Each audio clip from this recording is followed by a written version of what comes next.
Hello friends, welcome back to my channel. আজকে ছিল আমাদের কলেজে এক্সাম আর সাথে ছিল আমাদের ফাঁসি দেওয়াতে মেলা, যেটা প্রতি বছর হয় আর যেটা হচ্ছে ধাম মেলা নামে পরিচিত।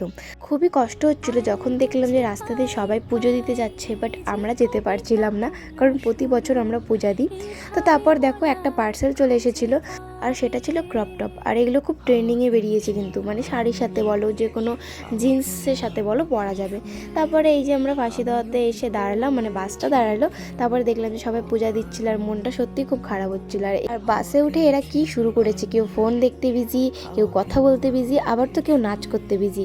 মানে কি বলবো, পরীক্ষা দিতে যাচ্ছি নাকি বরযাত্রী খেতে যাচ্ছি এটা বোঝা বড় মুশকিল। তারপরে কি ঢুকে গেলাম কলেজে।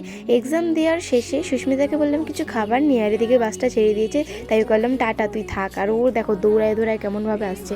তো বাড়ি যাওয়ার সময় এরকম একটা সুন্দর ওয়েদার পেয়েছিলাম। তো ভিডিওটা এ পর্যন্ত থাকলো, বাই।